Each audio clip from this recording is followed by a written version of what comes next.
नमस्कार, मेरा नाम है सुमित सिंह मेहता। हाजिर हूँ आपके सामने क्लासिकल मैकेनिक्स से रिलेटेड एक और नया लेक्चर लेके। आज का हमारा है लेक्चर नंबर 3 और आज के इस लेक्चर का हमारा टॉपिक क्या रहने वाला है। हमारा टॉपिक है applying Newton's law of motion.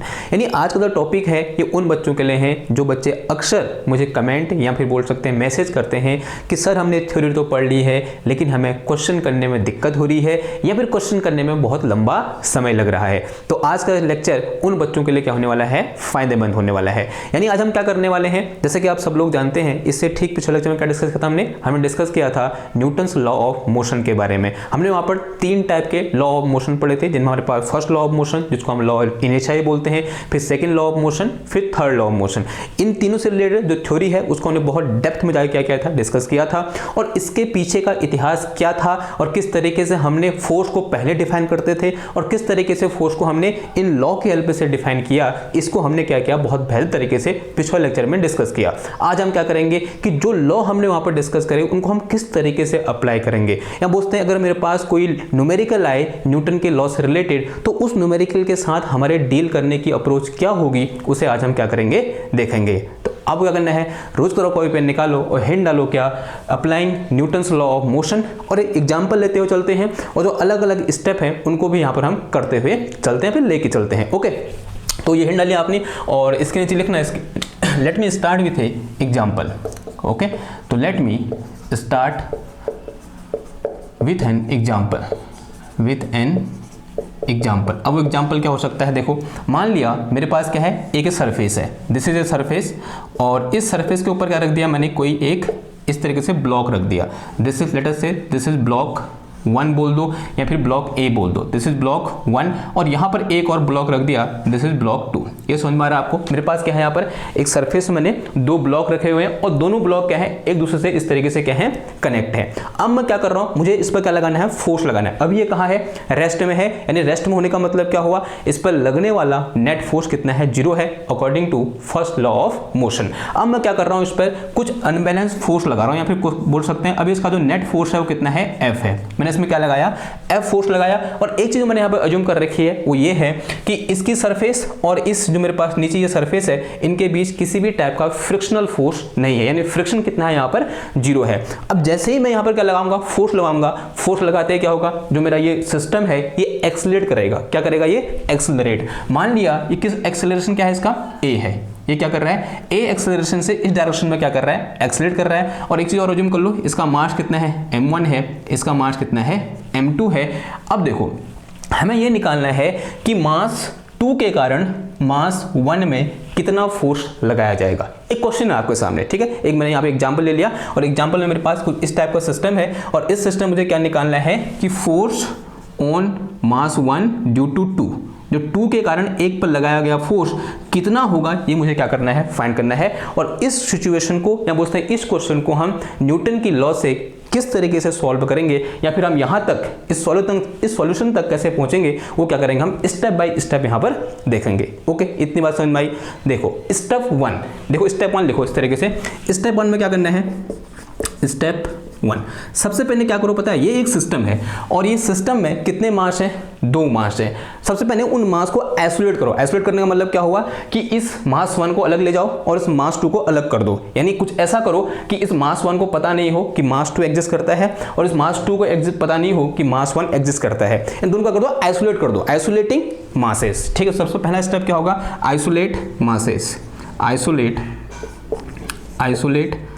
Masses.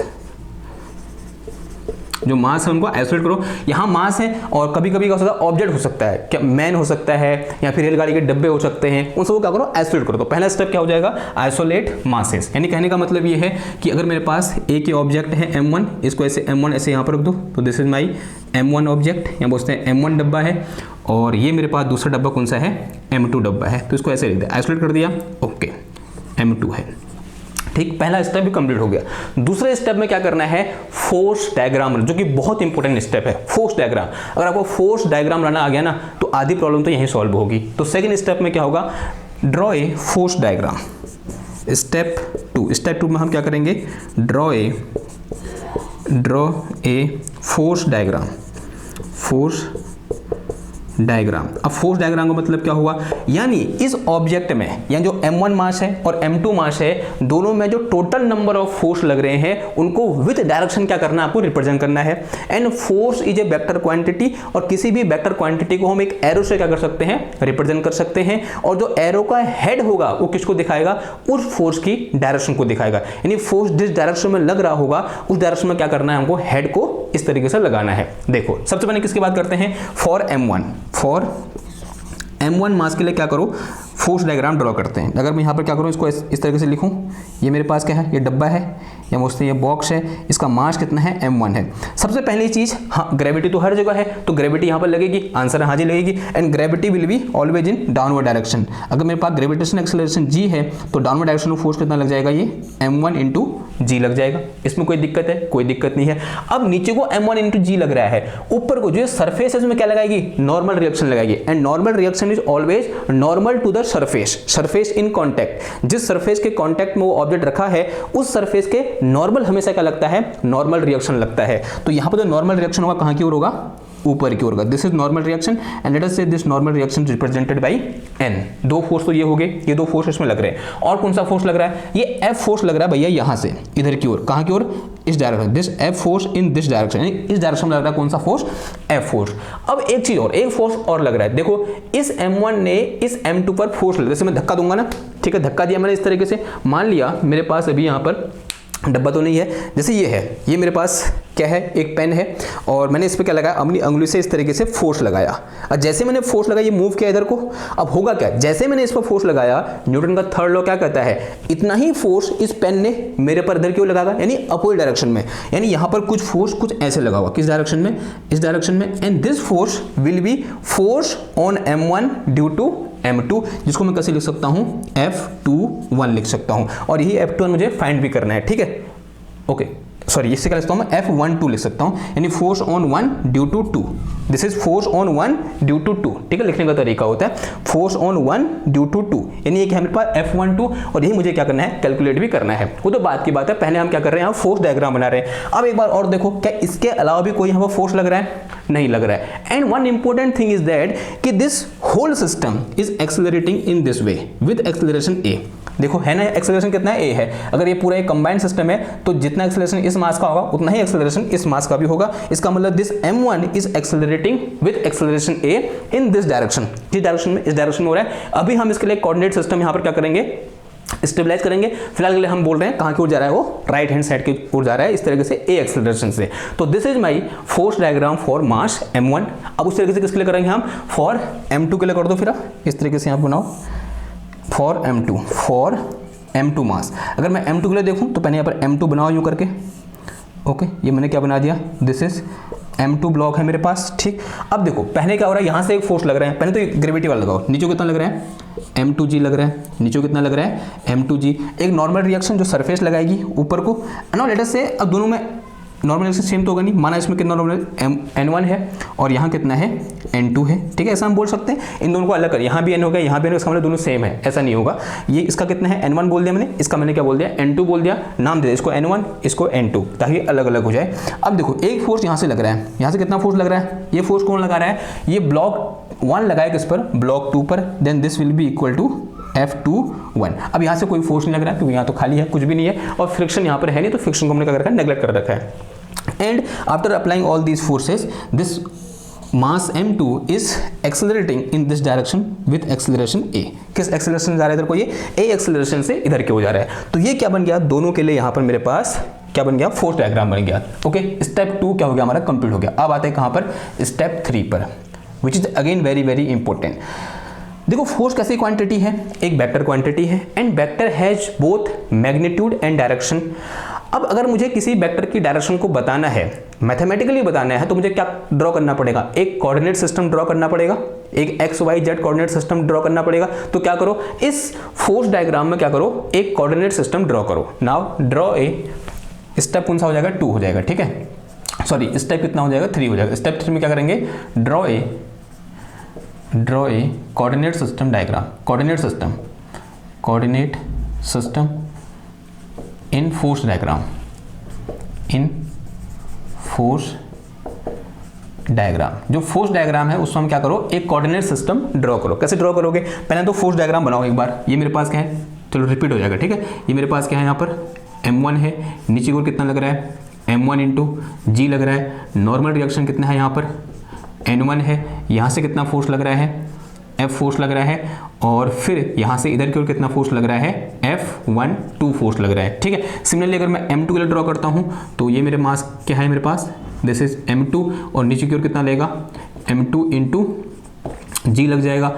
Normal reaction कितना हो जाएगा, यहाँ पर n हो जाएगा, ठीक है। Normal reaction will be n, और यहाँ क्यों कितना फोर्स लग रहा है, या फिर यहाँ से क्यों लग रहा है, ठीक है। यहाँ से कितना F21 लग रहा है, कितना लग रहा है, F21। अब देखो डायरेक्शन दिखाने के लिए मुझे यहाँ पर क्या बनाना पड़ेगा, एक कोऑर्डिनेट सिस्टम ड्रॉ करना पड़ेगा, and coordinate system which goes like this. अब 2 डायमेंशन में है, तो इसे मैंने क्या बोल दिया, x एक्सिस, इसे मैंने क्या बोल दिया, y एक्सिस। यानी जो भी फोर्स इस डायरेक्शन में है वो किस डायरेक्शन में होंगे, प्लस x डायरेक्शन में होंगे, और जो फोर्स इस डायरेक्शन में है वो कहाँ की ओर होंगे, माइनस x का डायरेक्शन में होंगे, या माइनस x डायरेक्शन में होंगे। जो ऊपर की ओर होंगे वो किस डायरेक्शन में होंगे, z का डायरेक्शन में होंगे, और जो नीचे की ओर होंगे वो किस डायरेक्शन में होंगे, माइनस y कैप डायरेक्शन में होंगे, ठीक है। ये बात समझ में आई, या फिर माइनस y डायरेक्शन में होंगे।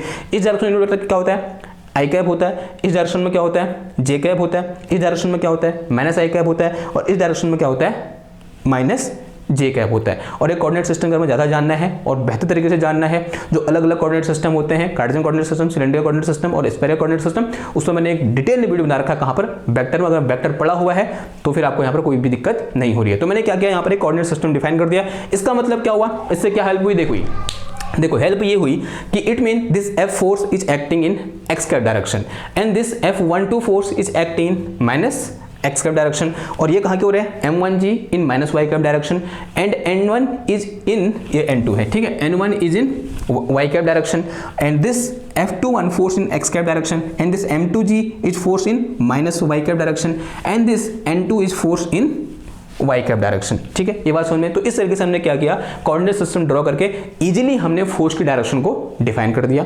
नाउ अब आते हैं कहां पर, स्टेप नंबर 4 पर। Step number 4 is again very very important, ये बहुत इंपॉर्टेंट है। स्टेप नंबर 4 क्या है मेरे पास, step number 4 is write equation of motion. Right, ये लिख दिया ना, फिर कैलकुलेशन आसान। राइट, सबसे पहले तो कौन सा वाला था, ये वाला स्टेप था, कौन सा वाला, स्टेप 2। उसके बाद जो सबसे इंपॉर्टेंट स्टेप है वो यही है कि right equation of motion.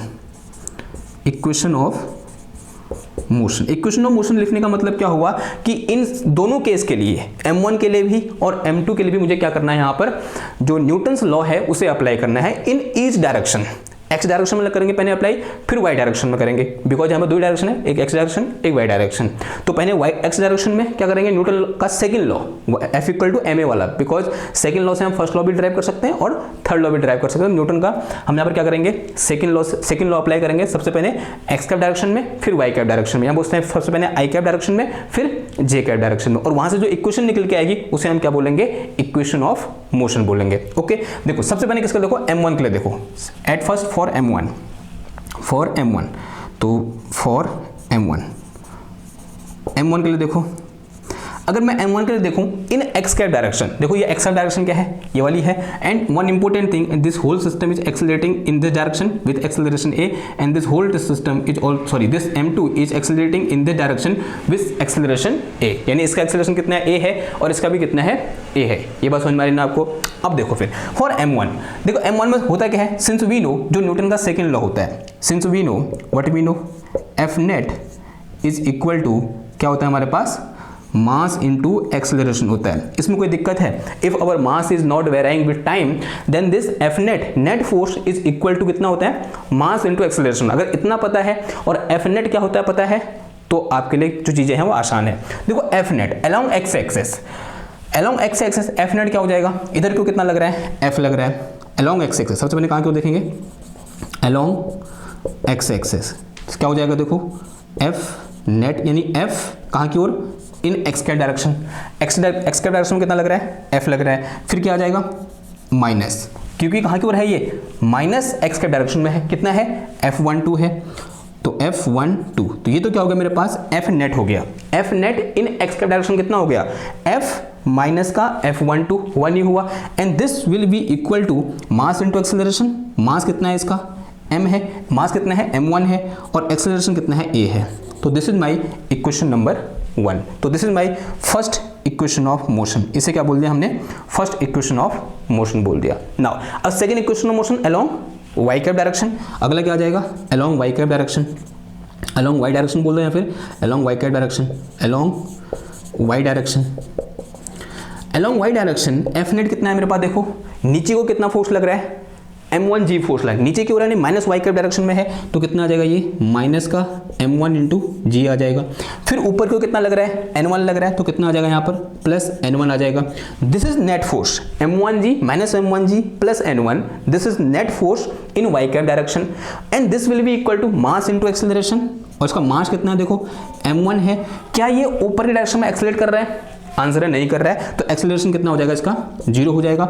It mean this n1 minus m1g is equal to कितना आ जाएगा 0 आ जाएगा। तो from here what we get, this n1 minus m1g equal to 0, या मैं क्या बोल सकता हूँ इसको, n1 इज इक्वल टू कितना आ जाएगा ये m1 इंटू जी आ जाएगा and set is some equation number 2। और ऐसा होना भी चाहिए था। ये मेरे पास कोई एक वेट है ऐसे नीचे को रखा हुआ है, सॉरी m1 मास है, उसका वेट कितना होगा इस नॉर्मल रिएक्शन के बराबर and this normal reaction must be equal to m1g, वही मुझे यहाँ पर देखने को मिल रहा है। ठीक, एज आई एक्सपेक्टेड वही मेरा आंसर भी निकल के आया।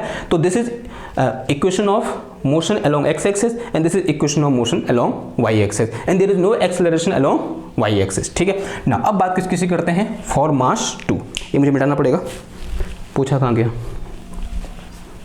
उधर है, इसे मिटाऊं मैं क्योंकि ये तो लिख लिया हमने ना। अब देखो कहाँ की ओर, along sorry for mass m2, किसके लिए देखते हैं, फॉर मास m2। m2 के लिए देखो इसमें पहला केस क्या आ जाएगा, along x axis, along x axis, x axis के along there is only one force, एक फोर्स है ओनली वन और उसका नाम क्या है F12, तो सॉरी F21, तो F21 will be equal to the net force and this will be equal to mass into acceleration. Mass कितना है इसका m2 है, एक्सेलरेशन कितना है इसका a है। तो set is some equation number, इसे मैंने क्या बोल दिया, समीकरण नंबर 3 बोल दिया। अब आता है किसके along, along Y cap direction. तो सेकंड केस क्या हो जाएगा यहाँ पर, अलोंग वाई कैप डायरेक्शन, फिर y axis, along Y axis क्या हो जाएगा, एफ नेट, एफ नीचे को कितना है माइनस का m2g, माइनस का m2g, फिर क्या आ जाएगा ऊपर की ओर कितना है प्लस का n2, प्लस का n2 and this will be equal to, there is no acceleration along Y cap direction, तो this will be equal to 0। तो यहाँ से मेरे पास क्या निकल के आया, n2 इज इक्वल टू क्या आ जाएगा ये m2g आएगा। Again this is as expected कि जो वेट होगा किसका बराबर होगा, m2g के बराबर होगा and set is some equation number 4। इसे मैंने क्या बोल दिया, समीकरण नंबर 4 बोल दिया। Now these 4 equation are known as equation of motion along x axis and along y axis respectively. ठीक, ये बात समझ में आई। Okay, this is my step number 4th। Now come to 5th step. तो स्टेप 5th, ठीक है, step 5th, step 5th क्या है हमारा, स्टेप 5th है फाइंड कंस्ट्रेंट इक्वेशन। एक नई चीज जो शायद हो सकता है आपने क्लास 11th में ना पढ़ी हो, लेकिन यहाँ पढ़ना है। कहाँ, हम बीएससी में हैं। तो जो नेक्स्ट हमारे पास 4th जो चीज है वो है फाइंड कंस्ट्रेंट, कंस्ट्रेंट की स्पेलिंग क्या होती है, CONSTRA, कंस्ट्रेंट इक्वेशन। अब कंस्ट्रेंट इक्वेशन नया शब्द है, घबराने की बात नहीं। कंस्ट्रेंट को समझो, कंस्ट्रेंट का मतलब क्या होता है, अगर मैं किसी चीज को ये बोलूं कि मेरे पास क्या लगा है, एक धागा है, यूं करके हमारे कपड़े सुखाने की क्या है, रस्सी है, उस रस्सी में एक चींटी दौड़ रही है। क्या वो चींटी सॉरी क्या बोला मैंने, एक हमारे पास क्या है, ऐसे रस्सी लटकी हुई है, कहाँ, छत पे, उस रस्सी पर एक चींटी चल रही है। Now this ant is constraint to move along this string. वो चींटी उसके अलावा कहीं नहीं जा सकती ऊपर नीचे, क्यों, उसके बाद तो पंख है, वो तो अलग बात है, वो एक उम्र के बाद उग जाते हैं, ऐसा होता है नहीं होता मुझे नहीं पता, बच्चों मैंने सुना था। ठीक है, चींटियों में भी पंख उड़ जाते हैं ना, तो है पंख लग जाते हैं। तो है क्या, ये मेरे पास क्या है, स्ट्रिंग है, वो चींटी क्या है, उस स्ट्रिंग के अलोंग मूव करने के लिए क्या है, कंस्ट्रेंट है, तो वो क्या हो गया, उसका कंस्ट्रेंट हो गया। अब उस कंस्ट्रेंट को अगर मैं किसी एक मैथमेटिकल इक्वेशन से दिखा दूं तो वो क्या हो जाएगी, कंस्ट्रेंट इक्वेशन हो जाएगी। थोड़ा और आसान भाषा में समझे, मान लिया मेरे पास कोई एक ऑब्जेक्ट है and this object is constraint to move along a circular path. मैंने क्या कहा है उससे, उस ऑब्जेक्ट को, भैया तुम सर्कुलर पाथ के अलावा इस सर्कुलर पाथ के अलावा घूमोगे और कहीं नहीं जाओगे। फॉर एग्जाम्पल मैंने क्या किया, एक बैल को ये मेरे यहाँ पर एक खूंटी गाड़ी और यहाँ से क्या लगाया, एक लोहे का डंडा लगाया यूँ करके, जिसकी रेडियस कितनी है, आर है। अब लोहे का डंडा है, सरिया है, वो मुड़ नहीं सकती। और फिर मैंने क्या कर दिया, उसको यहाँ पर एक कुत्ता, बिल्ली, गाय, भैंस, बकरी कुछ भी बांध दिया। ठीक है, इंसान को भी बांध सकते हैं, कभी कभी नहीं बांधेंगे। ठीक है, मतलब किसी को भी बांध दिया, फॉर एग्जाम्पल है ना, कोई बांध दिया मैंने यहाँ पर। ठीक है, बांध दिया। अब देखो नाउ दिस, न तो यहाँ जा सकता है, बाहर जा सकता है यहाँ से, नहीं यहाँ से अंदर को आ सकता है। ये क्या है, या तो अब ऐसे ही घूम सकता है।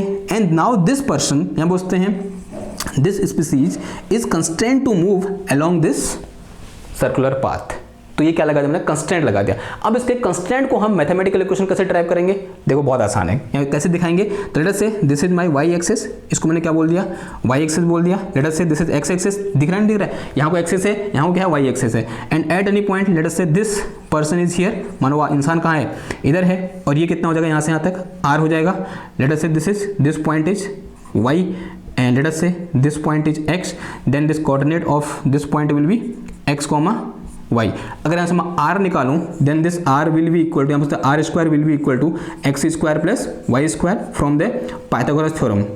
ऐसा होगा नहीं होगा, आंसर आज होगा। if this angle is theta then this is perpendicular and this is base. तो यहां से मेरे पास क्या निकल के आया, आर स्क्वायर इक्वल टू क्या, X square plus Y square. Now this equation is representing कि this particle is moving along X axis, it mean this is constraint equation. तो ये क्या हो जाएगा, constraint equation for this particular example, और we can say this particular motion. Now in our case what will be the constraint, देखो हमको साफ साफ दिख रहा है। In our case these two masses are constraint to move along Y axis, यानी दोनों जो पार्टिकल यहाँ पे दोनों जो मास हैं वो वाई एक्सिस के अलोंग मूव नहीं कर सकते। ऐसा है या नहीं है, देखो acceleration along Y axis is zero.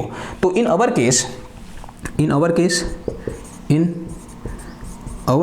Case equation of constraint, या फिर कंस्ट्रेंट इक्वेशन इज क्या हो जाएगा बताओ, this will be equal to acceleration along Y axis is equal to zero, ये है। और इसी को थोड़ा मॉडिफाइड फॉर्म में लिखूंगा तो क्या हो जाएगा, देखो एक्सेलरेशन इक्वल टू क्या होता है, rate of change of velocity along Y axis, this will be equal to zero. इसका मतलब यही हुआ। और इसी को अगर मैं ऐसा लिख सकता हूँ क्या, और जहाँ जो एक्सेलरेशन होता है क्या होता है, rate of change of displacement होता है। Let us say displacement along Y axis is Y, तो this will be equal to D Y by D T is equal to zero. इसी को मैं क्या लिख सकता हूँ कभी कभी, this is D square Y over D T square is equal to कितना आ जाएगा, जीरो आ जाएगा। इसी को मैं शॉर्ट फॉर्म में क्या लिख सकता हूँ, y double dot is equal to zero. Again this is the equation of constraint for our case. तो दिस सो दैट कि along Y axis there is no acceleration. ठीक है, ये बात समझ में आई। तो this is our equation of constraint in our case. ठीक ना, अब हो गए इतने अगर स्टेप कर लिए, अब जो लास्ट स्टेप है वो है सॉल्व करना। अब आप सोच रहे होगे यार इतना काम करेंगे क्या हम जब हर क्वेश्चन कर रहे होंगे, नहीं इतना कुछ नहीं करेंगे, ये सिर्फ हमारे समझने के लिए था। जब हम क्वेश्चन करेंगे ना, हम सारे स्टेप एक साथ लगा सकते हैं, एक ही बार में लगा सकते हैं, वो भी समझेंगे हम कैसे। लेकिन फिलहाल के लिए हमारे अंडरस्टैंडिंग के लिए ये बहुत इंपॉर्टेंट है। ये कितने स्टेप हो गए, 5 स्टेप हो गए। अब लास्ट स्टेप क्या है, solve it. Step number 6 is solution, solve. तो इसे मिटाऊं मैं, इसे मिटाते हैं, आगे बढ़ते हैं। देखो स्टेप नंबर 6, स्टेप 6 है मेरे पास क्या, सॉल्व इट। यानी जो चीज हमें चाहिए उसे हमने क्या करना है, सॉल्व करना है। ठीक, देखो किसकी हेल्प से करेंगे, with the help of equation of constraint and equation of motion. किसकी हेल्प से, with the help of equation of motion and constraint equation. ठीक है, इनकी हेल्प से सॉल्व करेंगे। देखो कैसे करेंगे। नाउ फ्रॉम, उससे पहले एक चीज कर लो, एक्सेलरेशन हम निकाल सकते हैं। देखो since what we have this type of situation, we have a mass m here and we have another mass m2 is here. This is my m1 and this is my m2 and F force is applying on it and the whole system is accelerating in this direction. अगर मैं यहाँ पर क्या लगाऊं, F equal to ma लगाऊं, तो net force कितना है, F है, then this F will be, तो यहाँ पर टोटल मास कितना हो जाएगा, m1 प्लस m2 होगा या नहीं होगा, m1 प्लस m2 और इंटू कितना आ जाएगा, एक्सेलरेशन a। ठीक है, ये बात समझ में आई। तो from here this acceleration a will be equal to F upon कितना आ जाएगा, ये m1 प्लस m2 आ जाएगा। तो इन दिस केस अगर मैं इस टाइप की सिचुएशन हमारे पास दो ब्लॉक ऐसे रखे हों और दोनों ऐसे दो कांटेक्ट में हो और दोनों पूरा सिस्टम एक एक्सेलरेशन ऐसे मूव कर रहा है, then this acceleration will be equal to this thing. ये हमको पता है। मुझे निकालना क्या है, मुझे निकालना था F12 यानी फोर्स ऑन 1 ड्यू टू 2 निकालना था। कैसे निकालोगे, देखो यहाँ इन इक्वेशन से निकलेगा नहीं, इक्वेशन 1, इक्वेशन 2, इक्वेशन 3 और इक्वेशन 4 में कुछ जुगलबंदी करनी पड़ेगी और यहाँ से वो चीज़ निकल के आ जाएगी और एक्सेलरेशन की वैल्यू ये होगी, हमको पता है। देखो आप इधर आओ, ये मुझे चाहिए, इधर आओ, ये मेरे पास क्या है, देखो यहाँ मेरे पास f since we have f minus F12 is equal to कितना है मेरे पास m इंटू ए है, और दूसरा मेरे पास, या फिर मैं सीधे उधर चले जाऊँ, उससे भी तो हो सकता है सीधे सीधे उस वाले से, या फिर इससे भी हो ही सकता है, या फिर पहले उससे करते हैं एक बार। इससे देखो ये मेरे पास क्या है, F21 है ना, क्या है मेरे पास, एंड जो F21 है this is equal to M2 into A है, M2 इंटू ए ऐसा कुछ है, and A will be equal to this thing. A क्या है मेरे पास, ये है, तो F21 इज इक्वल टू कितना है, M2 इंटू ए की जो कितना है मेरे पास, ये पूरी चीज़ है, यानी मेरे पास क्या है, देखो F अपॉन कितना आ गया, ये M1 प्लस M2 आया। तो अब यहाँ से मेरे पास क्या निकल के आ जाएगा, F21 is equal to this is M2 F और अपॉन कितना आ जाएगा, ये M1 प्लस M2 आ गया। अब मुझे निकालना क्या है, F12 चाहिए, and we all know that कि this F12 is equal to कितना होता है, माइनस का F21 होता है, नहीं होता, आंसर आज ही होता है। This is our Newton's third law.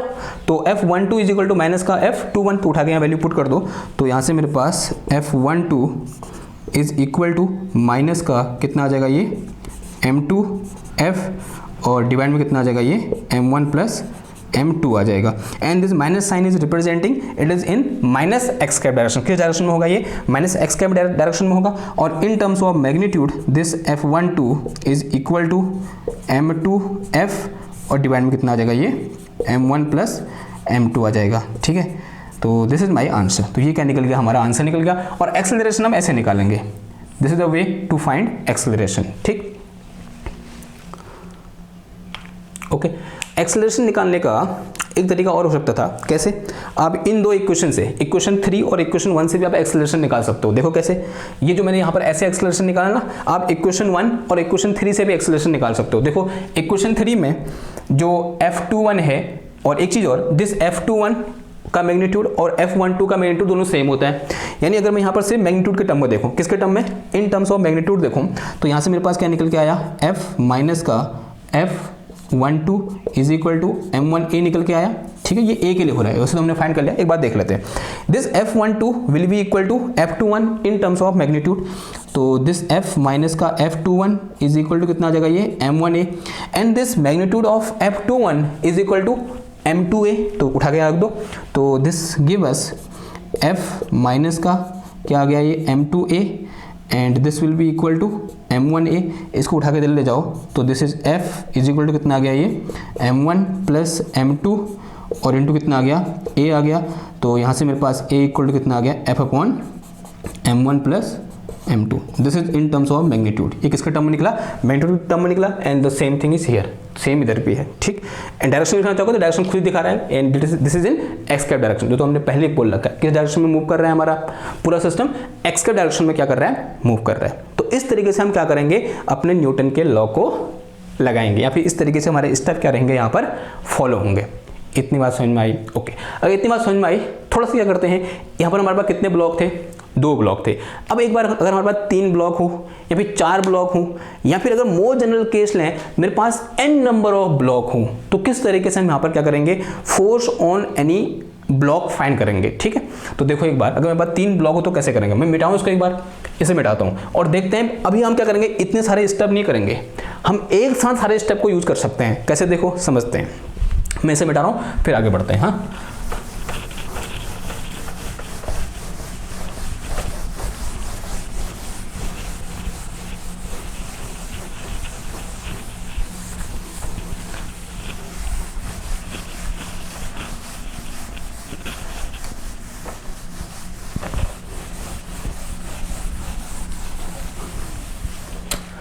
देखो भाई, अगला क्वेश्चन करके लिखो या फिर हैशटैग बना के लिखो, जैसे आपकी मर्जी है।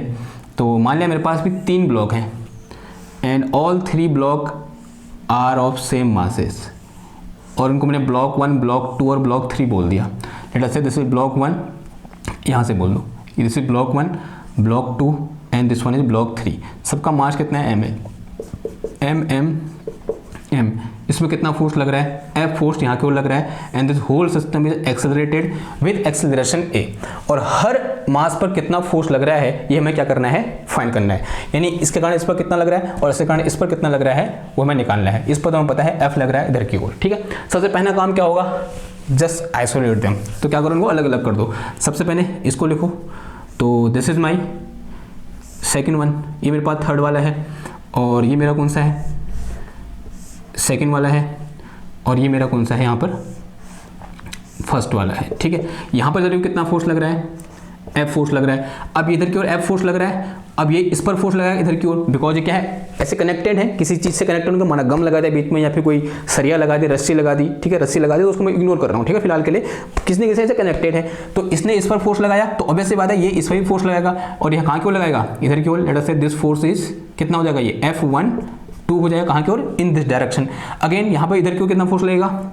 इधर की ओर फोर्स कौन लगाएगा? ये वाला इस पर लगाएगा, and this will be equal to F21 होगा, नहीं होगा? Force on 2 due to 1, and this force, और ये किस पर लगाएगा? इस पर, और ये इस पर लगाएगा, और ये इधर की ओर लगाएगा कितना? F23, यानी फोर्स ऑन 2 ड्यू टू 3 कहाँ की ओर? इधर की ओर, और यहाँ पर कहाँ की ओर फोर्स लगेगा? इधर की ओर, and this will be equal to F32, force on 3 due to 2, and all the boxes are accelerated with same acceleration, and that acceleration will be a, and this will be in this direction. किस direction में होगा? ये इस direction में होगा, ठीक। ये बात समझ में आई। सेकेंड चीज, एंड नाउ दिस इज, ये क्या हो गया? इन सबके लिए फोर्स डायग्राम हो गया। अब क्या निकाल दो? सबके लिए इक्वेशन ऑफ मोशन निकाल दो। अगर मैं इसके लिए इक्वेशन ऑफ मोशन निकालूं तो यहाँ से मेरे पास कितना आ जाएगा? ये F32, this is net force, and this will be equal to mass कितना है इसका? m है, एक्सेलरेशन कितना है इसका? a है। और दूसरी चीज अगर मैं इसके लिए निकालूं तो मेरे पास ये कितना आ जाएगा? इधर की ओर प्लस x डायरेक्शन है, तो दिस इज F21, फिर माइनस कितना आ जाएगा? ये F23, and this is equal to again mass कितना है? a है, और इसका एक्सेलरेशन कितना है? a है, mass into acceleration. This is net force equal to mass into acceleration. अगर मैं इसके लिए इक्वेशन ऑफ मोशन निकालूं, इधर को कितना लग रहा है? F फोर्स, फिर माइनस इधर को कितना लगेगा? F12, and this will be equal to mass into acceleration, ठीक है। नाउ अब अगर मैं यहाँ से एक्सेलरेशन निकालूं, कैसे निकालूं एक्सेलरेशन बताओ? तो एक्सेलरेशन a इक्वल टू क्या हो जाएगा? अगर मैं इसको कंबाइंड सिस्टम लूँ, as a combined system, this force combined system net force कितना है? F है, F will be equal to कितना हो जाएगा बताओ? Mass into acceleration. इसके पीछे कितना मास है? 1 2 3 3m मास है, 3m, और इंटू एक्सेलरेशन कितनी है पूरी सिस्टम का? a है। तो from here this acceleration a will be equal to कितना आ जाएगा? F/3m आएगा, नहीं आएगा? तो this is my value of acceleration a। जैसे हमने पीछे कैलकुलेट किया था वैसे हमने यहाँ पे कैलकुलेट कर लिया। वहाँ मास अलग अलग थे, यहाँ मास सेम है, तो कितना आ गया? F/3m आ गया, ठीक। ये बात समझ में आई। अब ये एक्सेलरेशन है तो उठा के यहाँ वैल्यू पुट कर दो, तो यहाँ से मेरे पास क्या निकल के आया? F32 इज इक्वल टू कितना आ जाएगा? ये m इंटू F/3m आ गया। नाउ इससे ये कैंसिल हो जाएगा, तो F32 will be equal to कितना आ जाएगा? ये F/3 आ जाएगा। ये आया नहीं आया? आंसर है हाँ जी, आया। और अगर मैं किसके लिए निकालूँ? अब इसके लिए निकालूँ। Now this is my equation of motion, तो यहाँ से मेरे पास F21 ये तो मुझे निकालना है, एंड फिर माइनस। अब देखो ये क्या होगा बताओ? ये मेरे पास क्या है? F23 है, and we all know that कि magnitude of F23 will be equal to the magnitude of F32 from Newton's third law। ऐसा होता नहीं होता है कि magnitude of F23 will be equal to the magnitude of F32, and this will be equal to F/3, and this is equal to m into a। a कितना है मेरे पास यहाँ पर? F/3 m है, कितना है जाएगा? F/3m। m से m क्या हो जाएगा? कैंसिल हो जाएगा। तो यहाँ से मेरे पास F21 इज इक्वल टू कितना आ जाएगा? ये F/3, और प्लस इधर जाएगा F/3 आ जाएगा, and this will be equal to 2F/3। तो यहाँ से मेरे पास F21, यानी ये जो मास है इस मास पर कितना फोर्स लगा रहा होगा? 2F/3 फोर्स लगा, कितना फोर्स लगा रहा होगा? 2F/3 फोर्स, यानी इतने यूनिट फोर्स लगा रहा होगा, ठीक है ना। अब बात करते हैं किसकी? ओके, हो तो गया। फिर ये कितना लगा रहा है, अगर मैं यहाँ पे f निकालूं, देखो f कितना आना चाहिए बताओ, this f will be equal to f, यानी 3f डिवाइडेड बाय 3 आ जाएगा। तो एक बार देख ही लो, अगर मैं यहाँ पर पुट करूँ किसकी, f12 की वैल्यू पुट करूँ तो f माइनस का f12 कितना हो जाएगा, the magnitude of f12 will be equal to the magnitude of f21 and this is equal to 2f/3, कितना है ये 2f/3 के बराबर है, and this is equal to कितना आ जाएगा ये m इंटू a की वैल्यू कितनी है मेरे पास f/3m है, इससे ये कैंसिल हो जाएगा, इधर गया तो f इक्वल टू f ही आ गया, यहाँ पर आना भी चाहिए था, ऑब्वियस सी बात है। तो this force f will be equal to f, ठीक है, ये तो कोई बात नहीं हुई, या इसमें f फोर्स लग रहा है, ठीक है, यहाँ पर कितना फोर्स लग रहा है, f फोर्स लग रहा है, जो कि हमको गिवन था पहले, और वही आ गया, f इक्वल टू f आ गया यहाँ पर ना। अब यहाँ पर कुछ सोचने वाली बात है, इसका एक्सेलरेशन कितना था, इस चीज़ का एक्सेलरेशन अगर मैं यहाँ पर थोड़ा बहुत देखूँ, अगर मैं यहाँ पर f लिखूँ तो f will be equal to 3 into f, यहाँ बोलते हैं ऐसे बोलो 3m इंटू f/3m, था या नहीं था, and this f/3m is acceleration of system, this is acceleration of system, and this 3m is the mass जिसको ये फोर्स खींच रहा है। ये बात समझ में आ रही है आपको, ये ध्यान सुनो एक बार, दिस f/3m इज एक्सेलरेशन, इस चीज को मैं ऐसे लिख सकता हूँ, देखो 3m से 3m गया, f बचेगा, this f/3m is acceleration and this 3m is the mass जिसको ये f खींच रहा है। ये f कितने मास को खींच रहा है, 3m को मास को खींच रहा है, नहीं खींच रहा है, आंसर है हाँ जी खींच रहा है, यानी उसके पीछे कितना मास है, जहां पर वो फोर्स लग रहा है उसके पीछे कितना मास है वो यहाँ पर है। अब उसी तरह इधर देखो, ये मेरे पास क्या है यहाँ पर, ये है मेरे पास कितना, इसको देखो, ये मेरे पास f21 इज इक्वल टू कितना है, देखो this is twice of m into f/3m, ऐसा मैं लिख सकता हूँ, देखो f इसको सॉल्व करोगे तो ये तो आएगा ऊपर वाला, f/21 is equal to 2m into f/3m and this f/3m is acceleration, same चीज है f/3m और मल्टीप्लाई में क्या आया 3m आया। इसका मतलब ये कितने मास को खींच रहा है, 2m मास को खींच रहा है। देखो इससे पीछे है या नहीं है 2m मास, ये जो f21 है ये 2m मास को खींच रहा है, इसको और इसको खींच रहा है। सेम यहाँ देखो, ये मेरे पास क्या है, देखो यहाँ पर f32 है and this will be equal to, इसे मैं क्या लिख सकता हूँ, इसे मैं लिख सकता हूँ क्या m इंटू f/3m। ये क्या है, ये जो ब्रैकेट में है कितना है, एक्सेलरेशन है, यहाँ एक मास को खींच रहा है तो यहाँ क्या आ गया m आ गया, ये फोर्स 2 मास को खींच रहा है, यहाँ कितना आ गया 2m आ गया, ये फोर्स 3 मास को खींच रहा है, यहाँ क्या आ गया 3 आ गया। ये मैंने क्यों किया, मैं इस रिजल्ट को एक जनरलाइज करना चाह रहा हूँ। अब मैं क्या बोल रहा हूँ कि मेरे पास यहाँ पर कितने मास हैं, n मास हैं, ऐसे 3 लगे थे ना, और ऐसे कितने लगे हम n लगे हैं, तो किसी एक पर्टिकुलर पॉइंट पर कितना फोर्स लगेगा, यहाँ बोल सकते हैं किसी एक पर्टिकुलर, जहां पर ये है ना, यहाँ कितना फोर्स लगेगा, यहाँ कितना, ऐसे एन सो, अभी समझौता, रुको क्या बोलना चाह रहा हूँ, मिटा लेते हैं पहले, हाँ हड़बड़ी नहीं करते, आराम से सीखते हैं। देखो क्या है मेरे पास, मैं ये बोल रहा हूँ कि अभी मेरे पास क्या है, यहाँ पर n नंबर ऑफ मासेस हैं, 1 2 3 एंड सो ऑन, ऐसे n है, सेम मास के हैं, ठीक है, तो सेम लाने पड़ेंगे, ऐसे बोलो। अब यहाँ पर कितना फोर्स लग रहा है, f फोर्स लग रहा है, this is 1 2 3 and this one is nth, और ये मेरे पास कौन सा हो जाएगा n-1th, और ये कितना हो जाएगा n-2th। सबका मास कितना है, m है, ये भी m मास का है, ये भी m मास का है, ये भी m मास का है, ये भी m मास का है, ये भी m मास का है, और ये भी क्या है m मास का है। And due to this force f this whole system is accelerating in this direction with acceleration a। Acceleration कितना है इसका, a है, और किस डायरेक्शन में है, फोर्स की डायरेक्शन में है। नाउ अगर मैं यहाँ पर एक्सेलरेशन a की वैल्यू निकालूंगा, this acceleration a will be equal to force divided by total mass, तो this will be equal to total mass के एक का मास कितना है m, और यहाँ पर टोटल नंबर ऑफ बॉक्स कितने हैं n है, तो कितना आ जाएगा ये nm आ जाए, तो एक्सेलरेशन इक्वल टू कितना आ जाएगा f/nm, ठीक है।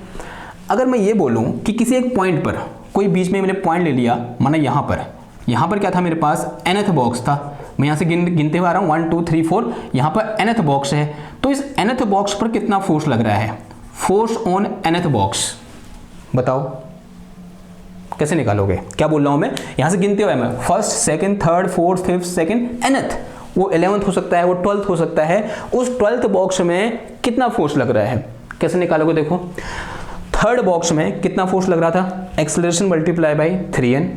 सेकेंड बॉक्स में कितना फोर्स लग रहा था, acceleration F/3m multiply by 2m। Third box में कितना फोर्स लग रहा था, मतलब उसके पीछे कितने बॉक्स हैं, ठीक है, ये बात समझ में आई आपको। F/ कितना आ गया, ये 3m डिवाइड में कितना आया, mi, यानी उसके पीछे कितने बॉक्स हैं, ऐसे करके। ओके, तो यहां पर मेरे पास इसके पीछे कितने हैं, कितने बॉक्स हैं, n बॉक्स हैं, ऐसा बोल रहा हूं। ओके, n तो बॉक्स नहीं बोलूंगा, क्या बोलूंगा कि इसके पीछे कितने बॉक्स हैं, ठीक है। फोर्स रिक्वायर्ड टू, ऐसे मत बोलो, ऐसे बोलो फोर्स रिक्वायर, ये है ना, ये चीज है मेरे पास,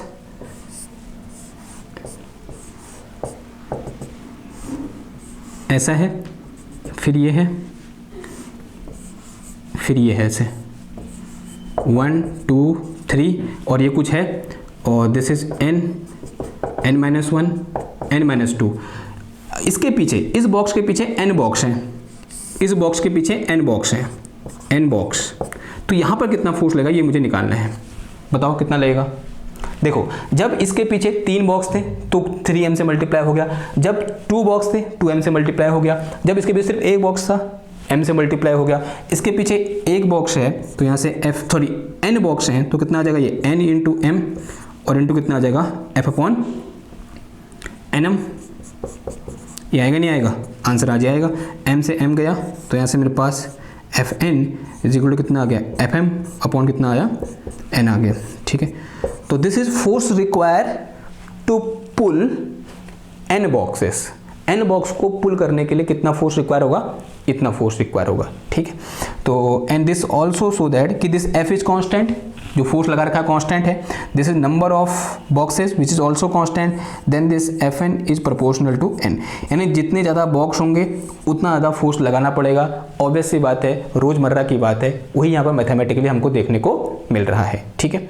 एक चीज़ और आप यहाँ पर सोच रहे होगे, हमने यहाँ पर इक्वेशन ऑफ कंस्टेंट लिखी ही नहीं, तो सबके लिए इक्वेशन ऑफ कंस्टेंट क्या हो जाएगी, सेम हो जाएगी कि they are not allowed to accelerate in y cap direction. Okay, यहाँ पर इतना रोल नहीं है, हम क्या करेंगे, इक्वेशन ऑफ कंस्टेंट पर एक पर्टिकुलर लेक्चर बनाएंगे और वहाँ पर हम देखेंगे हमारे पास बहुत सारे ऐसे सिस्टम होते हैं जहाँ पर हमें इक्वेशन ऑफ कंस्टेंट पर्टिकुलरली लिखने के लिए आता है कि भैया इसके इस सिस्टम के लिए इक्वेशन ऑफ कंस्टेंट क्या होगी। जैसे मैंने एग्जाम्पल भी दिया था सर्कुलर मोशन, उस तरीके से पेंडुलम के लिए क्या होगा, उस तरीके से इलेप्टिकल मोशन के लिए क्या होगा, ठीक है, वो हम पढ़ेंगे बाद में। लेकिन फिलहाल के लिए हमारे पास ये, मेरे पास क्या है यहाँ पर फाइनल रिजल्ट है इस पर्टिकुलर सिचुएशन के लिए कि this Fn will be proportional to n। n क्या है, number of boxes behind that force.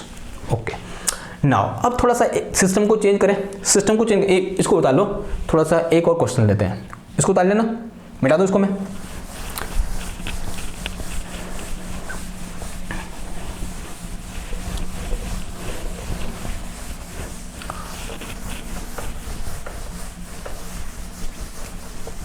देखो भाई, एक और क्वेश्चन लेते हैं, और ये मेरे पास इस तरीके से डायग्राम है,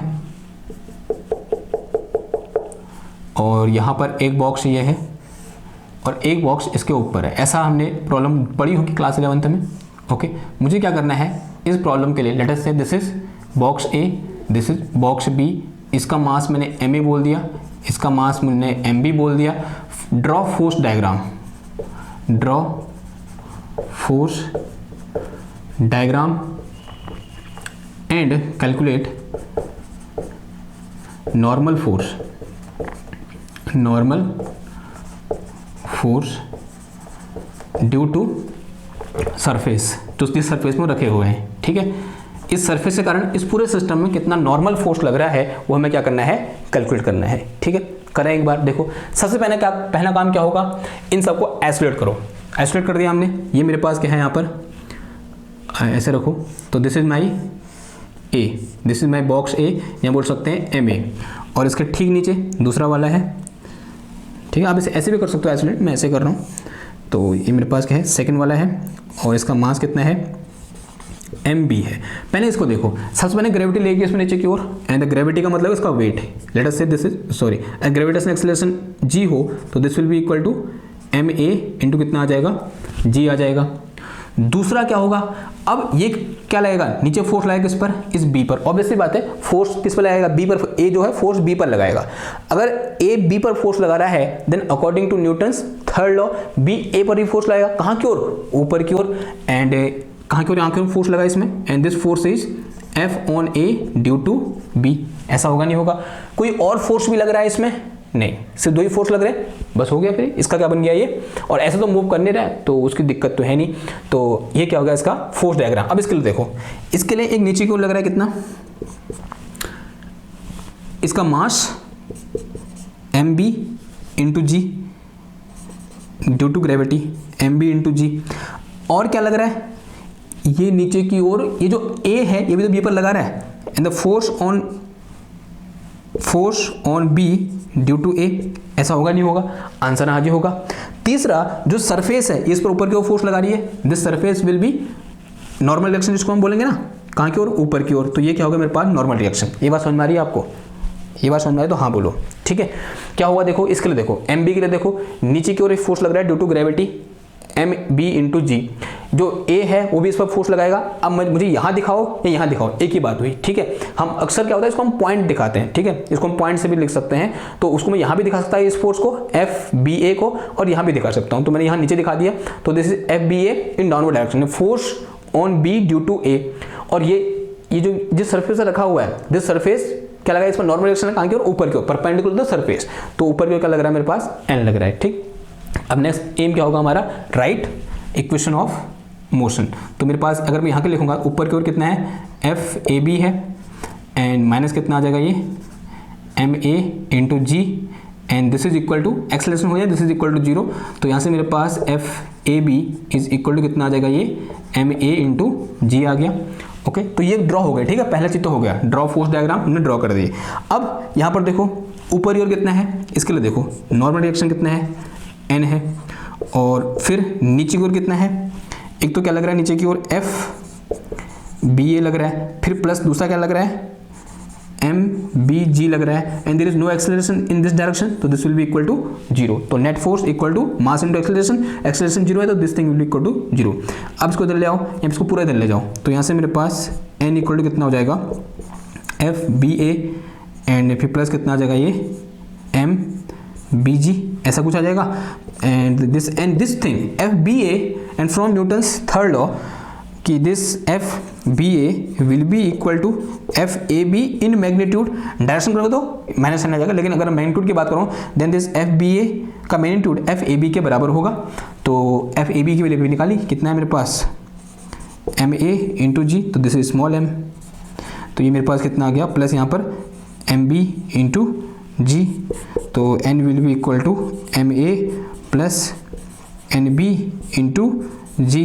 दिस MA प्लस MB क्या है, टोटल मास ऑफ सिस्टम, और मल्टीप्लाई बाई जी, तो this will be equal to weight होगा नहीं होगा, टोटल वेट ऑफ सिस्टम। वही एक्सपेक्ट भी किया था हमने कि जो नॉर्मल रिएक्शन होगा यहाँ पर ऊपर की ओर लगने वाला, वो इस पूरे सिस्टम के वेट के बराबर होगा, वही यहाँ पर हमारा निकल के भी आया, ठीक है।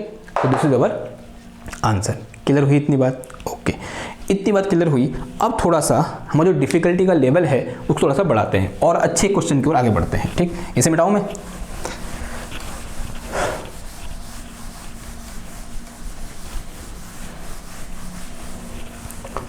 एक आध क्वेश्चन वैसे लेते हैं, मैं लिख के रखे हुए हैं आपके नीचे, यहाँ पर स्क्रीन में लिख के आ जाएगा क्वेश्चन नंबर, अच्छा क्वेश्चन है, क्वेश्चन नंबर 1 लिखो। इसको कैसे बोल के चलें, क्वेश्चन नंबर 1 लिखो, या फिर 2-3 क्वेश्चन हो गए ना, क्वेश्चन नंबर 4 बोल दो इसको। क्वेश्चन नंबर 4 क्या लिखा है देखो, 2 मासेस, आप नीचे पढ़ना, ठीक है, यहाँ पर आ जाएगा, 2 masses M1 and M2 shown in the sketch are connected by a string. 2 masses हैं, एक मेरे पास क्या है M1 है और एक मेरे पास क्या है M2 है। तो this is my mass M1, और यहाँ पर इस तरीके से एक घिरनी लगा रखी है, बोल सकते हैं पुली लगा रखी है, और यहाँ पर एक मास क्या है मेरे पास M2 है, as shown in the figure बोल रखा है, यहाँ पे as shown in the sketch. तो this is M1 and this one is M2 connected by a string of negligible mass. जो स्ट्रिंग है इसका मास क्या है, नेग्लिजिबल है। If the system is released from rest, यानी इनिशियली सिस्टम कहाँ पर है, रेस्ट पर है, फिर रिलीज किया, इसको पकड़ रखा यूं करके और रेस्ट पर है, फिर हमने इसको रिलीज कर दिया, रिलीज किया and find how far block M1 will slide in time t। Time t में ये ब्लॉक कितना स्लाइड करेगा, M1 ब्लॉक कितना स्लाइड करेगा वो निकालना है। एंड नेग्लेक्ट फ्रिक्शन, हमने फ्रिक्शन को क्या करना है, नेग्लेक्ट करना है। ठीक है, करें एक बार। ओके, क्वेश्चन समझ में आया तो आगे बढ़ते हैं। देखो ये मेरे पास क्या है, M2 है एंड अब अभी पकड़ रखा है मैंने इसको, थोड़ा सोचो, इसको मैंने ऐसे पकड़ रखा है जैसे छोड़ूंगा नीचे को आ रहा है, क्यों, ड्यू टू ग्रेविटी। यानी यहाँ पर ड्यू टू ग्रेविटी नीचे और क्या लग रहा है, फोर्स लग रहा है and this force will be equal to M2G।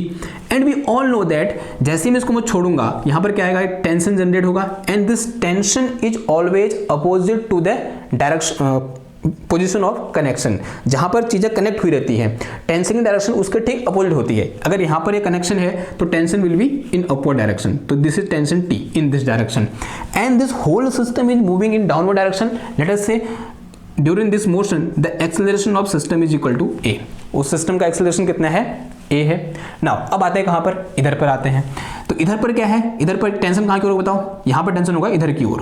ठीक है, यहां की ओर नहीं होगा, कहां की ओर, इधर की ओर, क्योंकि कनेक्शन इधर है तो कनेक्शन के ठीक अपोजिट, तो कहां की ओर, इधर की ओर। तो tension is in this direction and these both are masses connected to each other. If this is accelerating in this direction in this way, तो this mass will be accelerating in this direction with same acceleration A। इन दोनों का क्या हो जाएगा, same acceleration क्या हो जाएगा, same हो जाएगा।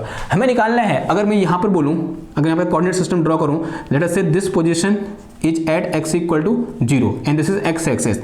तो t टाइम के बाद वो x एक्सेस में कितना मूव कर जाएगा ये हमें क्या करना है, फाइंड करना है। ठीक है, तो सबसे पहले क्या लिखेंगे हम, क्या करेंगे, इन सबको अलग अलग करो और इसके लिए क्या बनाओ, फोर्स डायग्राम बनाओ। तो इसके लिए अगर मैं लिखूंगा तो क्या हो जाएगा, देखो ये, तो ये मेरे पास क्या है, यहाँ पर M1 है, नीचे की ओर कितना लग रहा है, M1G लग रहा है और कैपिटल M है ना।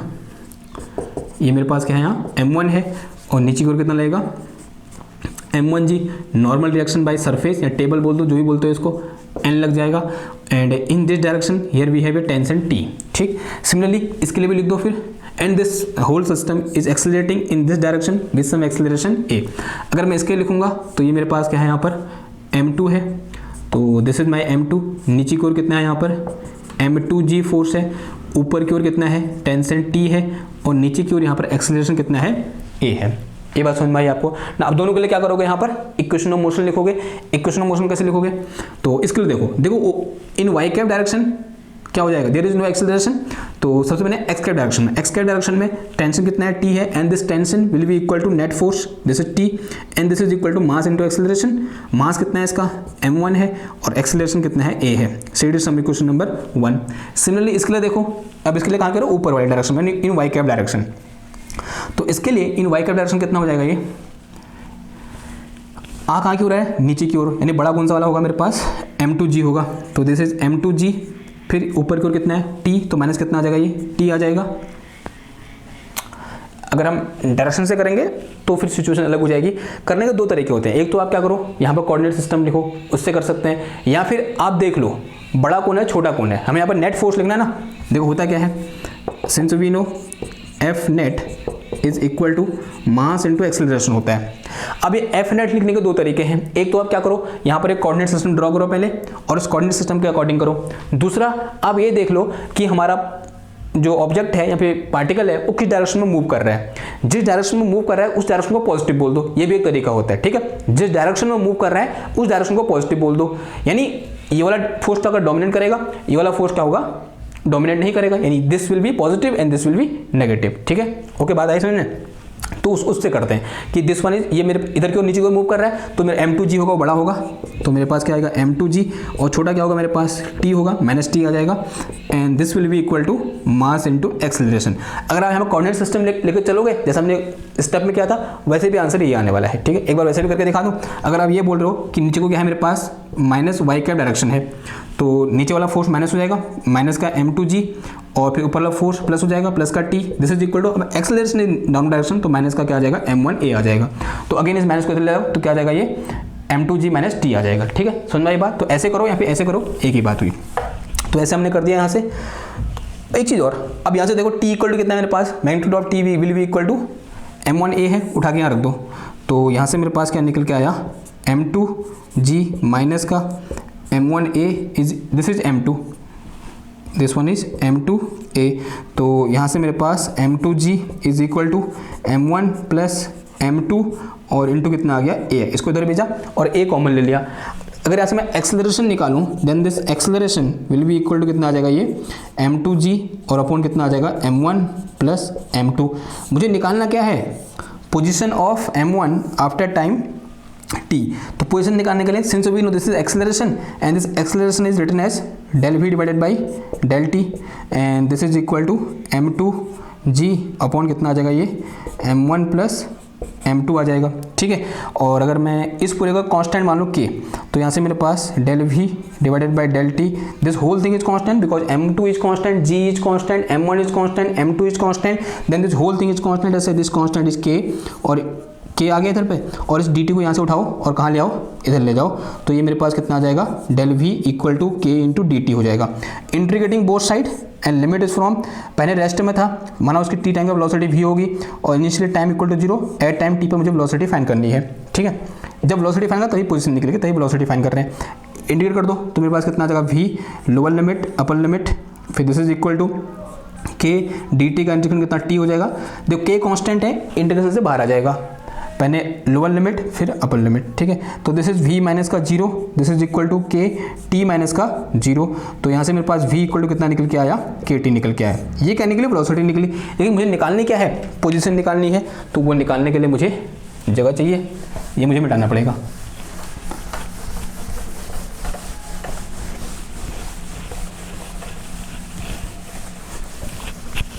देखो क्या निकल गया फाइनली मेरे पास, v इक्वल टू कितना है मेरे पास, kt है and this v equal to dx upon dt।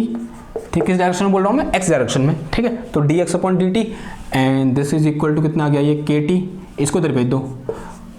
तो यहाँ से dx इक्वल टू कितना आ जाएगा, kt इंटू कितना आ जाएगा, dt आ जाएगा। इंटीग्रेटिंग बोथ साइड, तो dx will be equal to integration kt into dt, limit initially at x equal to 0, और मान लिया t टाइम के बाद उसका डिस्प्लेसमेंट कितना है, x है, and here we have limit 0 to t। Solve कर दो इसको, तो ये कितना आ जाएगा मेरे पास, x 0 to x and this will be equal to k constant है, t का इंटीग्रेशन कितना हो जाएगा, t स्क्वायर डिवाइडेड बाई 2 हो जाएगा and limit is from 0 to कितना आ जाएगा, t आ जाएगा। अपर लिमिट कितना है, x है, लोअर लिमिट कितना है, 0 है, तो x माइनस 0 इज इक्वल टू k, और मेरे पास कितना आ गया, ये t square divided by 2 minus का 0 divided by 2 and this x will be equal to कितना आ गया, ये के टी स्क्वायर डिवाइडेड बाई 2।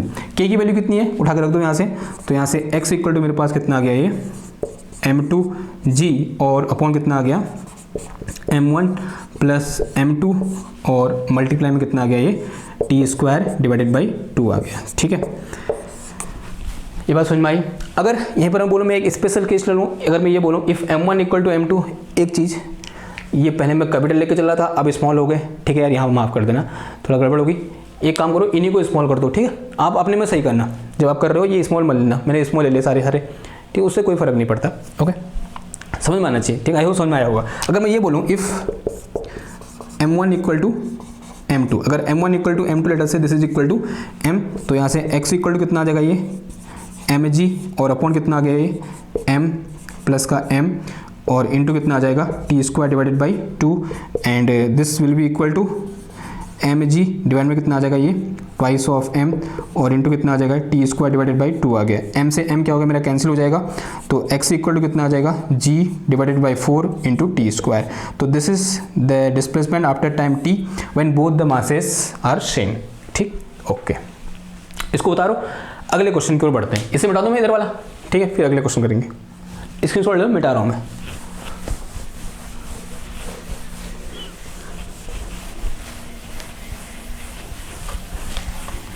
मज़ा आ रहा है, नहीं आ रहा है? देखो मज़ा आ रहा है तो लाइक शेयर सब्सक्राइब कर ही दो यार भाई, इतना तो बनता है।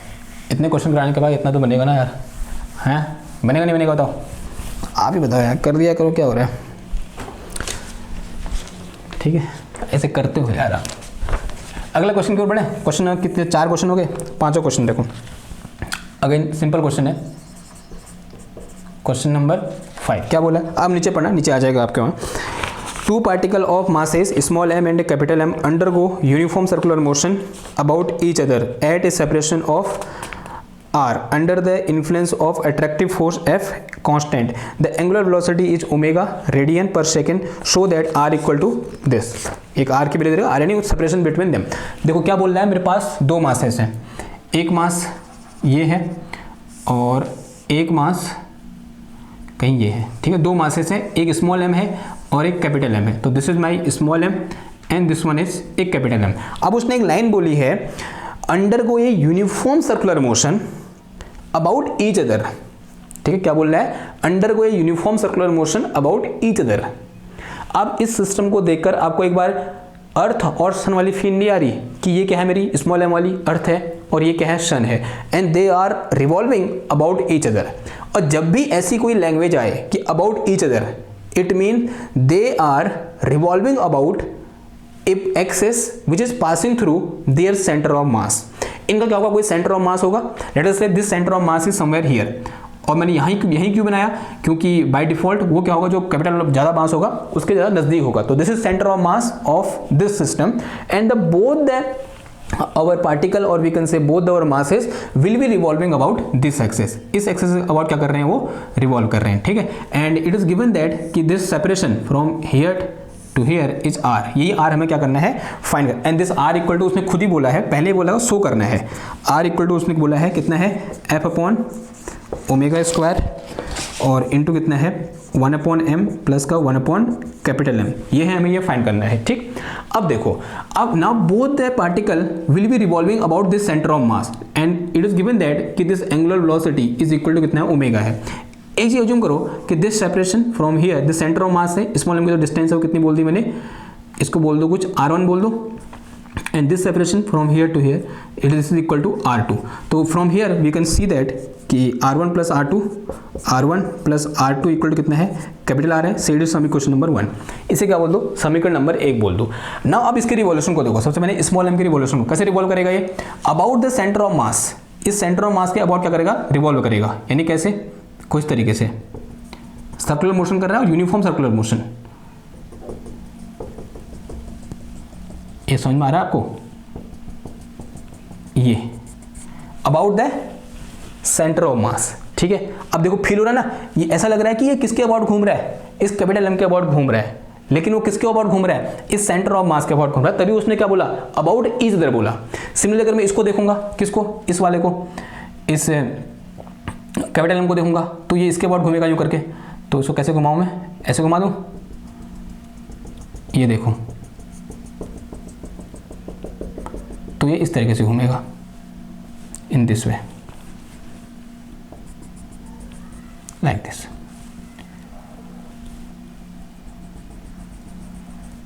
ये बात समझ में आ रही है आपको. तो this is the path of motion of capital M and this is the path of motion of small m. तो इस तरीके से घूम रहे, एक्चुअल में ऐसे घूम रहे. ठीक है, थोड़ा लैंग्वेज पढ़ के ऐसा लग रहा था कि एक दूसरे के अबाउट कैसे घूमेंगे, एक दूसरे के अबाउट, ऐसा तो हो पॉसिबल तो है ही नहीं ना. ठीक है, तो ये पॉसिबल है कि दोनों क्या कर रहे हैं, एक दूसरे के सेंटर ऑफ मास के अबाउट क्या कर रहे हैं, इस तरीके से रिवॉल्व कर रहे हैं. और उनकी तो एंगुलर वेलोसिटी है वो कितनी है, ओमेगा है. अब देखो इनमें से किसी एक को उठा लो.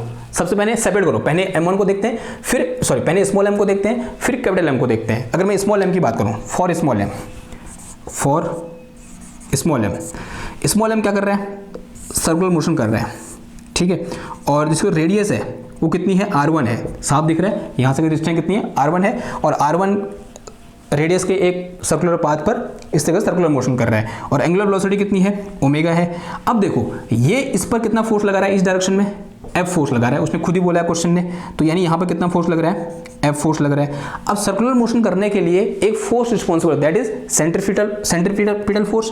And in this way we have some centripetal force, this will be equal to mv square upon r1. होगा या नहीं होगा, आंसर है हाँ जी होगा. And we all know that कि this v equal to r omega होता नहीं होता है, this v equal to r omega. तो यहाँ से मेरे पास this centripetal force will be equal to r1 square omega square, और नीचे कितना आ गया r1 से r1 गया, तो this will be equal to m r1 omega square. तो यहाँ पर जो सेंट्रीपिटल फोर्स है कितना है, m r1 ओमेगा स्क्वायर के बराबर है. अगर ये सर्कुलर मोशन कर रहा है then this force F must be equal to m r1 omega square.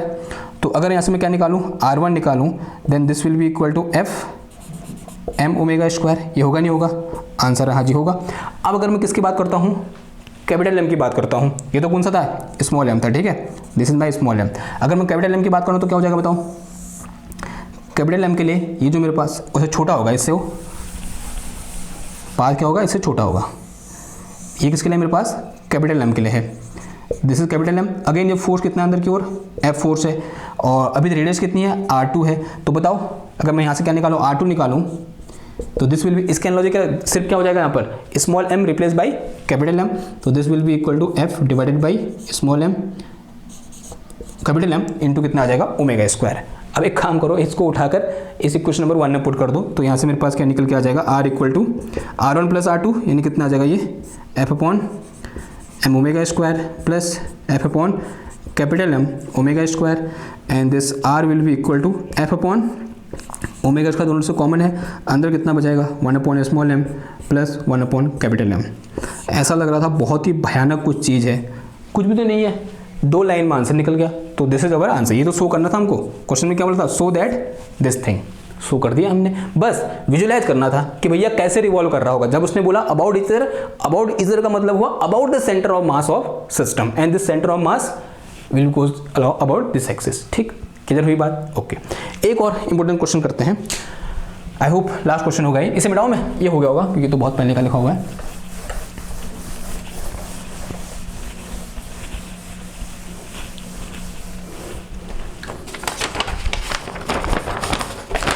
देखो भाई क्वेश्चन पढ़ते हैं, नीचे पढ़ो, क्या बोल रहा है, ए particle of mass m slide without friction on inside of cone.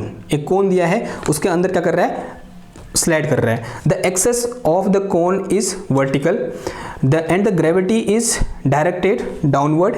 The apex half angle of the cone is theta as shown. The path of particle happen to be circular in horizontal plane. The speed of particle is v0. Draw force diagram and find the radius of circular path in terms of v0, g and theta. देखो क्या है question, question बड़ा लंबा है लेकिन important है। देखो question number 6, ये मेरे पास यहाँ पर क्या है, एक कोन है, कोन समझते हो ना, टोपी यूं करके, ये है, फिर ये है, फिर इस तरीके से कौन है, कौन है नहीं, कौन है कौन है, ओके। और उसने ये बोला है फ्रिक्शन नहीं है, इसका सरफेस और फ्रिक्शन लेस है, ठीक। और ये जो मेरे पास एंगल है apex, this angle is theta, ये एंगल कितना है बोल रखा है उसने, थीटा बोल रखा है, एपेक्स हाफ एंगल बोलते हैं इसको, this is theta. And A particle is moving in this way, circular motion कर रहा है, कहाँ पर, इसके सरफेस पर, इस तरीके से, और एट इंस्टेंट यहाँ पर है। This is particle of mass m and it is moving with velocity v0। इसकी जो वेलोसिटी है वो कितनी है, v0 है। हमें क्या करना है, draw the force diagram and find the radius of circular path. देखो ऐसे मूव करेगा वो, ऐसे ऐसे ऐसे ऐसे ऐसे, लास्ट में अगर रुक जाएगा तो हर बार जो सर्कुलर पाथ होगा उसकी रेडियस क्या होगी, ये हमें क्या करना है, फाइंड करना है। एक अच्छा इंपॉर्टेंट क्वेश्चन है ना, क्वेश्चन पढ़ के ही लग रहा है कि भैया इंपॉर्टेंट है, तो करते फिर क्या दिक्कत है। देखो सबसे पहले क्या करना है हमको, फोर्स डायग्राम ड्रॉ करना है। तो मैं यहाँ पर दोबारा से बनाऊँ इस चीज़ को, तो ये मेरे पास इस तरीके से ये कोन है, इसका ऊपर का सरफेस ऐसे है, और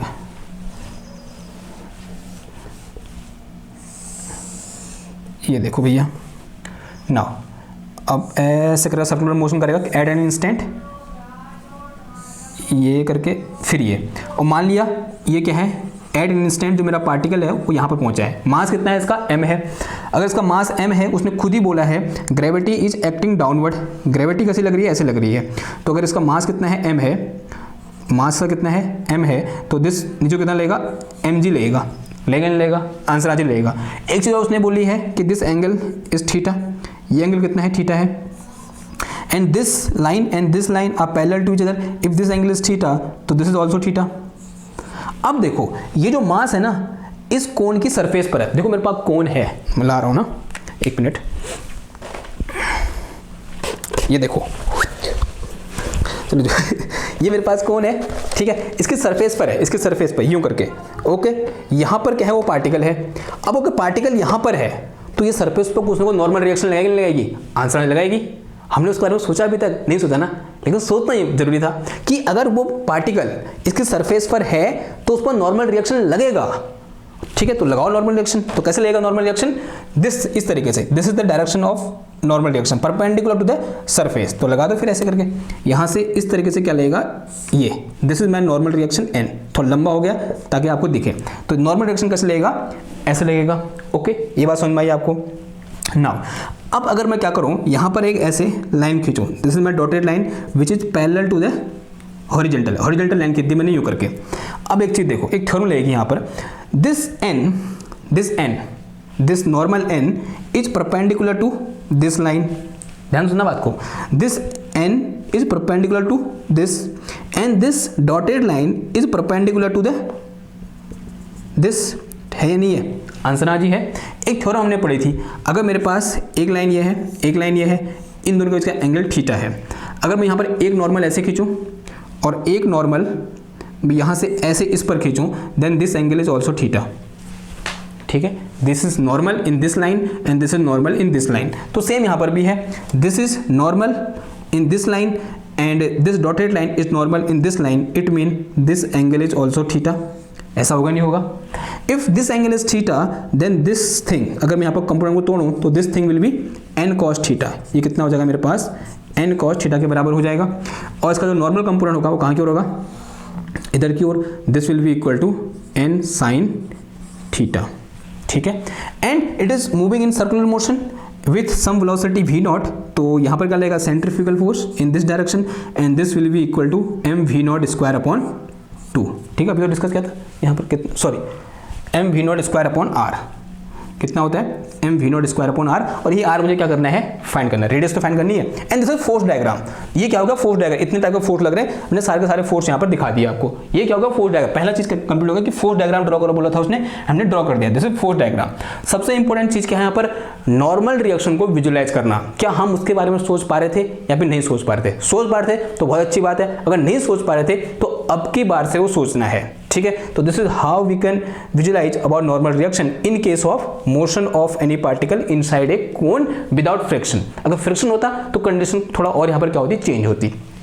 तो ये हो गया मेरे पास क्या बोलेंगे इसको हम, फोर्स डायग्राम। अब कर दो फिर, लगा दो मोशन, लॉ ऑफ मोशन या फिर इक्वेशन ऑफ मोशन लिख दो। सबसे पहले इन वर्टिकल डायरेक्शन क्या हो जाएगा, ये N sine theta will be equal to कितना हो जाएगा, ये mg हो जाएगा। So it is some equation number 1। In horizontal direction this is n cos theta this will be equal to m v nought square upon कितना आ जाएगा, r आ जाएगा। This is equation number 2। मुझे चाहिए क्या, r चाहिए, दोनों को डिवाइड कर दो, डिवाइडिंग बोथ साइड, तो what I get, n sin theta upon n cos theta and this will be equal to mg upon कितना आ जाएगा, ये M we not square upon कितना आ गया, आर आ गया। देखो इससे ये कैंसिल हो जाएगा, m से m कैंसिल हो जाएगा और r यहाँ से ऊपर चला जाएगा इसके साथ। और sine theta upon cos theta क्या होता है, टेन थीटा होता है, यहाँ लिख दूँ मैं। तो यहाँ से मेरे पास टेन थीटा इक्वल टू कितना आ जाएगा, ये जी आर अपॉन कितना आ जाएगा, वी नॉट स्क्वायर। आर मुझे निकालना है तो आर इक्वल टू कितना आ जाएगा, ये v not square upon g और इंटू कितना आ जाएगा, ये tan theta into tan theta. तो this is expression for r, हम बोलते हैं radius of circular path in terms of क्या, दिस क्या है मेरे पास, v naught g and tan theta. ये बात समझ में आई आपको। तो दिस इज माई एक्सप्रेशन। तो इस केस में अगर यहाँ पर ऐसे घूम रहा है इस पर्टिकुलर सर्कल में, तो उसका एक्सप्रेशन क्या होगा, ये होगा। ठीक, which is very very important. आता है ये क्वेश्चन, जैम में आएगा, गेट में भी आ सकता है। ठीक, आई बात समझ में। तो this is all about I think how to apply Newton's law. थोड़ा बहुत आपको समझ में आएगा, ऐसा तो है नहीं कि मैंने सब बता दिया आपको, इसके अलावा कोई क्वेश्चन नहीं बचा न्यूटन लॉ से रिलेटेड, ये तो मैं नहीं बोलने वाला। लेकिन आज आपको कुछ ऐसी चीज़ें पता चली होंगी जो आज तक आपको पता नहीं थी। अगर मैंने इतना किया है तो इसका मतलब मैंने आपके लाइफ में कुछ ना कुछ वैल्यू ऐड कर रखी है। और अगर आपको भी ऐसा ही लगता है तो इसको आगे फैलाओ और बच्चों तक पहुंचाओ, जो ताकि वो बच्चे भी इस टाइप का कंटेंट ले सकें और वो एक बेहतर सोच फिजिक्स के बारे में बना सकें। ठीक है, ठीक है, फिर मैं इसी आशा के साथ आपसे विदा लेता हूँ। मिलता हूँ आपसे नेक्स्ट क्लास में। नेक्स्ट क्लास में क्या करेंगे मैंने पहले बता रखा आपको, दैट इज कंस्ट्रेंट देखेंगे। अलग अलग टाइप के सिस्टम के लिए किस तरीके से हम कंस्ट्रेंट इक्वेशन लिखेंगे, उनको हम क्या करेंगे, डिस्कस करेंगे। लेकिन फिलहाल के लिए इस लेक्चर को यहाँ पे एंड करते हैं। मैं मिलता हूँ आपसे नेक्स्ट क्लास में एक और नए टॉपिक के साथ। तब तक थैंक यू, धन्यवाद, बाय बाय।